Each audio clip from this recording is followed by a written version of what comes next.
Tulad ng isang nagmamaneho ng sasakyan, siya ang may hawak ng manibela at siya ang nagdadala kung saang direksyon niya nais pumunta. Gayon din ang tao, ang bawat kilos at pasya na kanyang gagawin ay may epekto sa kanyang sarili at kapwa, kung kaya't kailangan na ito ay isagawa ng maingat gamit ang talino na ibinigay ng Diyos.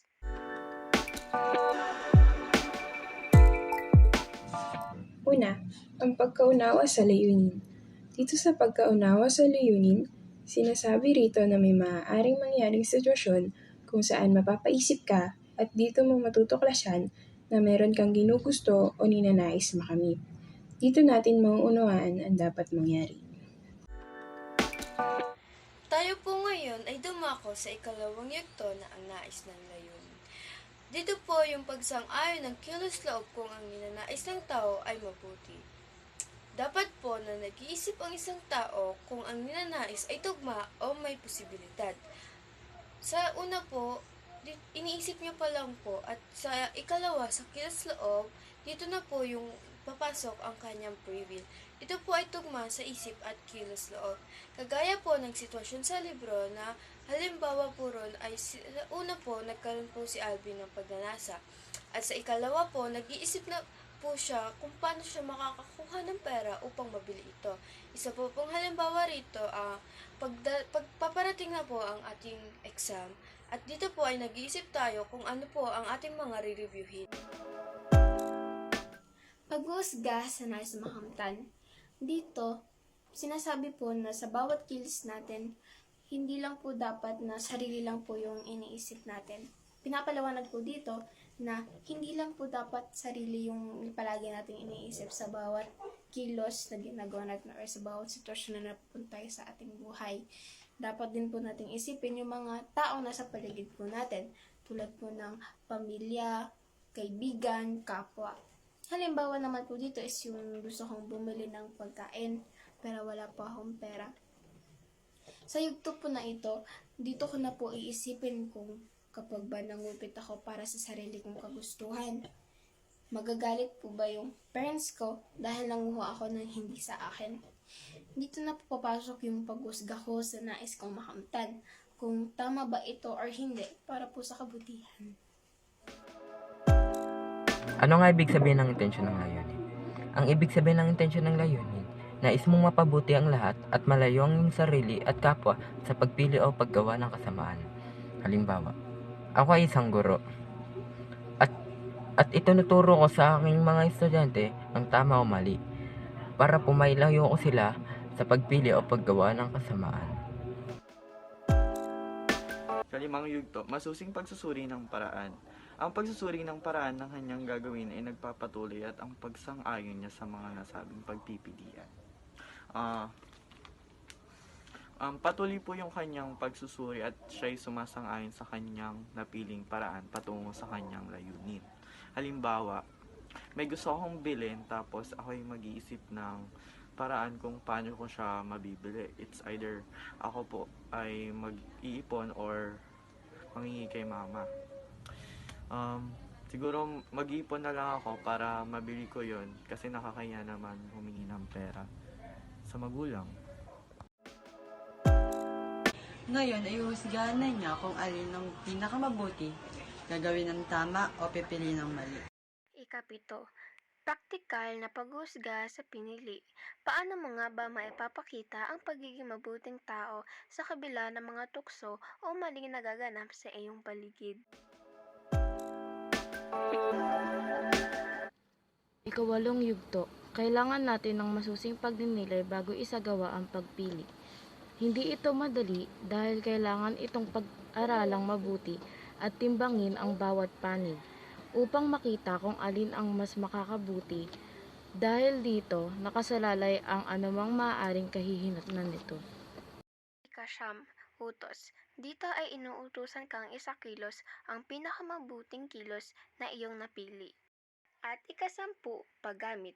Ngayon ay nauunawaan niya kung angkop ba ang kanyang isinagawang kilos. Tayo po ngayon ay dumako sa ikalabing-isang yugto, ang pangkaisipang kakayahan ng layunin. Ito po yung pagsasagawa ng utos ng kilos loob gamit ang pisikal na katawan o fakultad na kakayahan ng tao. Dito po ay marirealize niya na ang kanyang kakayahan na mag-isip o magnilay at mag-decision making.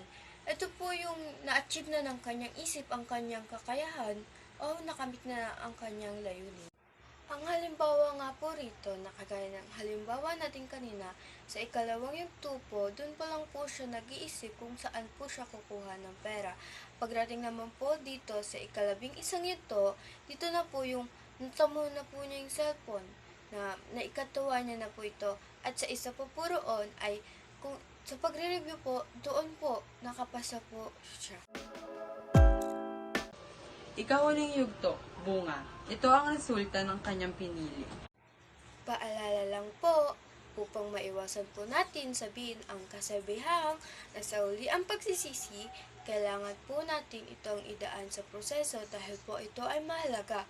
Aalamin po natin kung saang yugto, hihimay-himayin po natin yung mga option kung ito ba ay mabuti o masama. Kung masama, X na agad. Kung mabuti naman, kailangan nating isipin kung ito ay makakabuti para sa atin at para sa ibang tao. Huwag naman yung laging para sa sarili lang. Kailangan isipin o timbangin rin natin kung ito ay may mabuting epekto sa iba. Ang moral na kilos ay nagtatapos na sa ikawalong yugto, ang pagpili. Kaya't kung kailangan natin ng masusing pagninilay bago isagawa ang pagpili. Ang ibig sabihin sa ikawalong yugto o pagpili, kailangan masigurado mo na ikaw ay nakatuon sa moral na kilos o nasa mabuting panig ka. Moral na pagpapasya. Ang mabuting pagpapasya ay isang proseso kung saan malinaw na nakikilala o nakikita ng isang tao ang pagkakaiba-iba ng mga bagay-bagay. Sabi nga ni Father Neil Sevilla ng isang pari sa isang parokya sa Bulacan, simula nang magkaroon ng isip ang tao hanggang sa kanyang kamatayan, nagsasagawa siya araw-araw ng pagpapasya.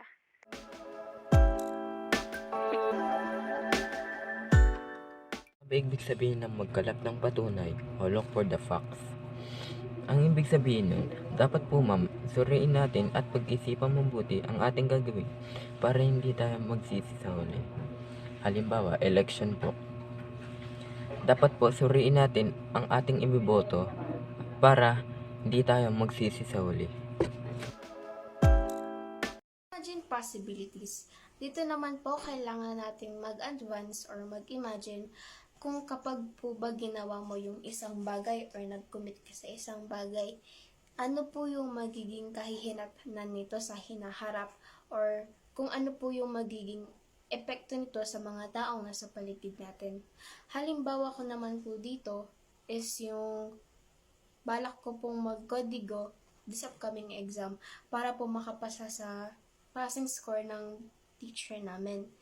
Dito na po papasok yung pag-iisip ko or pag-imagine ng mga possibilities na mga pwedeng mangyari kapag po ginawa ko yung isang bagay. Kung what if po, mahuli ako ng classmate ko or makita, tapos po sinumbong ako. And syempre, hindi naman po tayo mapupunta sa detention office or sa principal's office nang hindi po kasama yung parents natin. So, automatically, damay rin po sila. Or what if po, yung teacher po natin, yung mismong nakahuli sa atin. Tapos, mapapagalitan na rin po tayo. Then, yung trust po ng teacher natin na nakahuli sa atin, or sa akin po, nung nagkakodigo po ako nung exam, pwede rin pong mawala yung tiwala niya sa akin dahil po, nag-cheat na rin po ako. Hakbang sa moral na pagpapasya. Kailangan mong maghanap ng iba pang kaalaman upang mas maintindihan mo ang iyong gagawing pagpapasya.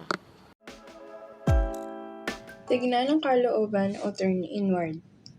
Sinasabi rito na nararapat muna nating tanungin ang ating sarili kung ano nga ba ang ating nararamdaman sa sitwasyon bago gumawa ng isang kilos. Tandaan na bago magpasya, dapat sigurado tayo na ito'y ligtas at maikakasaya natin. Dapat nating bigyan ng panahon bago magpasya upang masigurado at maganda at ligtas ang resulta ng pagkilos. Ikalima, sa moral na pagpapasya, umasa at magtiwala sa tulong ng Diyos. Expect and trust God's help. Tanging ang Diyos lamang ang nakakaalam ng pinakamabuti sa atin, kaya't napakalaga na tumawag sa Kanya sa pamamagitan ng panalangin. We must develop prayer as your habit. Magtiwala lamang tayo sa tulong ng Diyos. Leave everything to Him. Expect and seek for God's help. Si God lang ang nakakaalam ng napakamabuti para sa atin. Marami tayong plano pero hindi ito makakabuti para sa atin. Kailangan isipin natin yung plano ni Lord.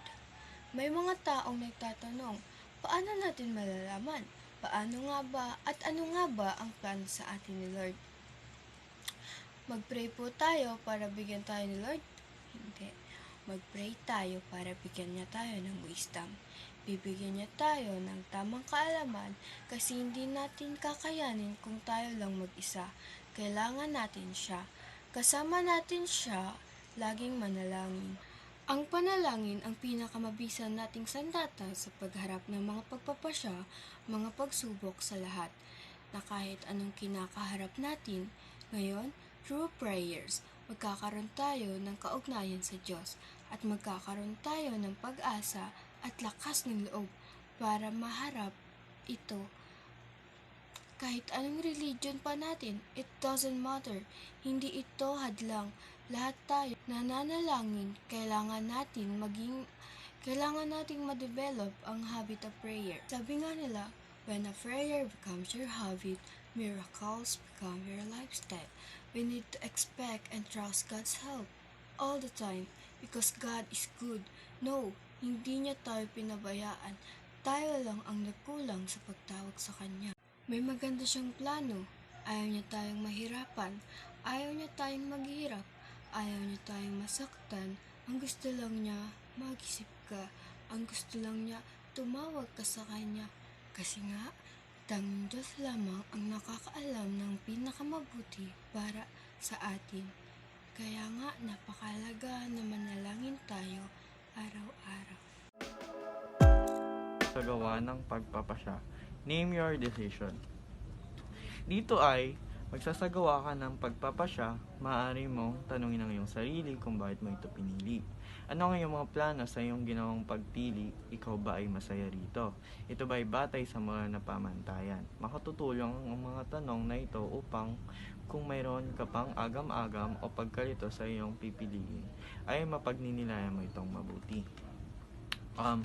Dito ako gagawa ng pagpapasya at isipin ko kung makakabuti ba siya at gagawa ko ng plano kung maging masaya ba ako or hindi at makakasahit ba ako or hindi. Yung mga tanong na yun yung mag-lead sa akin para makagawa ko ng tamang pagpapasya at hindi ako malito.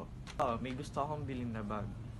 Tapos, makakatulong siya dahil matututo ako magtipid at hindi na ako manghihingi ng pera pambili doon sa aking magulang. Bilang kabataang katulad mo, napakabilis ng araw para sa'yo, kung kaya't napakabilis din ang pagsasagawa ng pasya. Lagi mong tatandaan na sa lahat ng nilikha ng Diyos, ang tao lamang ang binigyan niya ng isip at kilos loob. Ito ay para gamitin sa pagsasagawa ng mabuting pasya at kilos, at dahil may isip at kilos loob ang tao, magagamit niya ito sa pagsasagawa ng mabuting kilos na nagpapakita ng pagmamahal hindi lamang sa kapwa kundi lalo't higit sa Diyos.